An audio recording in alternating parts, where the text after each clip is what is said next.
Bien, bonjour à tous. Petite vidéo pour donner suite à celle qui a été tournée fin avril sur l'état des sols à la sortie de l'hiver et les conditions de reprise. Donc on est un bon mois après cette première vidéo-là. Donc bien évidemment, il y a eu un certain nombre de choses qui se sont passées, et notamment de fortes pluviométries qui ont pour bon nombre de cas retardé aussi un certain nombre d'interventions, un certain nombre de semis. Donc là on revient sur la parcelle, les deux parcelles que je vous avais présentées, l'une qui était conduite avec un couvert non détruit mécaniquement, donc, et puis de l'autre côté une parcelle qui était conduite en labour et qui était en attente de reprise pour les semis de printemps. Donc là les deux parcelles ont été emblavées fin avril, en profitant des 4-5 jours de conditions propices qu'il y a pu avoir fin avril. Donc là on va commencer par la parcelle qui est en betterave. Donc ici on voit les résidus du couvert ou du précédent. Donc là le sol a été repris avec un outil à disque et puis une herse rotative pour assurer le bon contact graine notamment avec les betteraves, hein, qui est quand même une culture assez délicate, il faut le reconnaître. Donc il y a une croûte de battance qui s'est quand même malgré tout formée, hein, qui s'est reprise un petit peu au-dessus, malgré on a quand même pris pas loin de 100 mm sur ces parcelles-là après le semis. Bon, ce qui est intéressant, c'est qu'on peut quand même constater qu'il y a quand même des turicules de vers de terre qui se sont quand même malgré tout formés ici. On en voit encore ici. Donc il y a encore une certaine porosité de surface, même si on voit que c'est quand même relativement refermé. Malgré tout, cette croûte de battance là, elle n'est pas si dure que ça, hein, c'est pas du béton non plus. La porosité, elle est juste en dessous, hein, je ne sais pas si vous la voyez. Il y a quand même de l'activité biologique qui s'est revenue en dessous. On retrouve des turicules de vers de terre ici, hein, donc probablement plutôt les endogés qui sont venus travailler un petit peu en dessous de la surface. Voilà, arrivé dans la parcelle d'à côté qui était semée en maïs. Donc reprise à la herse rotative sur labour essuyé. Alors labour essuyé, comme je vous avais montré la dernière fois, qui était certainement bien essuyé en surface, probablement un peu moins en profondeur. Toujours est-il que derrière ce semis là, le maïs est relativement bien développé. Il y a eu quand même de précipitations assez importantes avec plusieurs fois quelques dizaines de millimètres. Grosso modo, depuis le semis, il y a dû avoir entre 80 et 100 mm qui sont tombés. Donc sur la parcelle d'à côté de manière identique. Donc là, si on regarde un peu la surface du sol, donc on a une surface du sol qui est aussi également fortement refermée. En y prêtant attention, je ne trouve pas de turicules de vers de terre qui ont retravaillé la surface. On a quelques petites traces de porosité en surface, mais qui sont quand même assez faibles.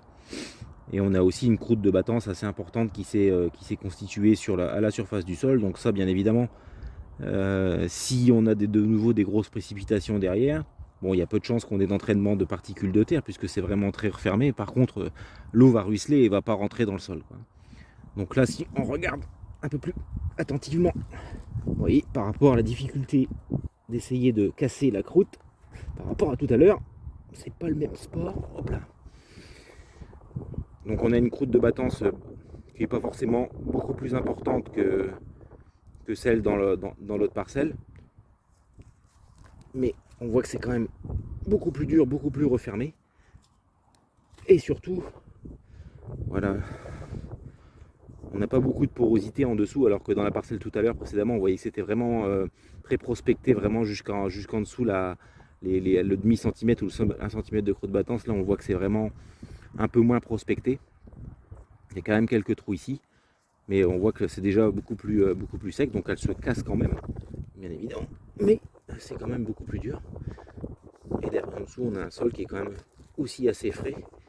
Mais voilà, donc c'est la différence entre les deux pratiques, même si l'herse rotative a été utilisée dans les deux cas, on voit quand même que le fait d'avoir maintenu des résidus en surface et d'avoir seulement travaillé la terre une seule fois, enfin 2 fois, mais dans des dates de temps très courts juste avant le semis, permet quand même de maintenir une certaine une certaine porosité de surface et évite de trop fractionner les éléments comme peut le faire la rotative juste derrière le labour. Et donc par rapport à notre problématique d'écoulement des eaux ou d'infiltration des eaux dans le sol et de non-arrachement des particules, c'est quand même quelque chose d'assez important. Et on aura l'occasion, je vous montrerai tout à l'heure, donc une visite d'une autre parcelle dans un autre secteur qui, pareil, où il y a un couvert et une partie labour, une partie en couvert. Et c'est sur cette parcelle-là, il y a vraiment une grosse différence, surtout pendant la période sortie d'hiver, début de printemps, là, toute la période de mars où il y a plu énormément et où là où on a bien vu la différence entre la zone qui était labourée et la zone qui n'y était pas. Ici une parcelle où je vais vous montrer un petit peu l'état de surface suite au labour de novembre. Préparation fin février, début mars à la herse rotative et avec une herse lourde derrière. Et puis un petit coup de vibro la veille du semis ou l'avant-veille, parce qu'il y a eu quand même des précipitations importantes tout le mois de mars qui ont refermé la structure. Donc là aujourd'hui on voit que malgré tout c'est quand même assez rebattu, même bon, il y a quand même malgré tout quand même des grosses mottes qui ont permis quand même de protéger un petit peu la surface et qui ont limité le ruissellement. Il y en a quand même eu du ruissellement. La parcelle est légèrement en pente. Après, ce qu'on peut remarquer aussi, c'est que là, le fait de passer le vibro a rendu un aspect assez grossier en surface et billonné. Et ce qui fait qu'en semant, les chasse-mottes ont quand même créé un peu des effets de sillon qui sont aussi parfois favorables en fait au ruissellement. Donc c'est pour ça que c'est aussi important d'avoir derrière le vibro des herses de recouvrement, enfin quelque chose qui nive, et si possible quelque chose aussi qui rappuie, parce que c'est quand même assez important de rappuyer les sols au printemps, surtout quand on a des conditions après venteuses avec des vents du nord comme là aujourd'hui. Donc là on va basculer sur l'autre partie, donc la modalité non labour, donc avec le couvert qui a été maintenu vivant jusque fin février et qui a été détruit à l'outil à disque fin février début mars, profitant des superbes conditions qu'on avait à cette époque-là. Donc c'est vrai que c'était assez tentant de le faire à ce moment-là. Peut-être il aurait fallu, je dirais, résister à cette tentation, mais bon, c'est vrai que c'était quand même compliqué. Et donc cette reprise-là a été faite avec un outil à disque indépendant. Ça s'est relativement bien préparé. Il y a eu les précipitations derrière, une bonne centaine de millimètres pendant près d'un mois où ça s'est comporté vraiment différemment de la partie labour, hein, moins de battance. Moins de ruissellement aussi. D'ailleurs, ça s'est vu assez longtemps au niveau de la parcelle. Et donc, la veille, ou enfin 2-3 jours avant de semer, donc passage également du vibro sur ces zones qui se sont malgré tout, avec 130 mm, qui se sont quand même assez refermées. Bon, aujourd'hui, on a encore des éléments, des résidus qui sont en surface.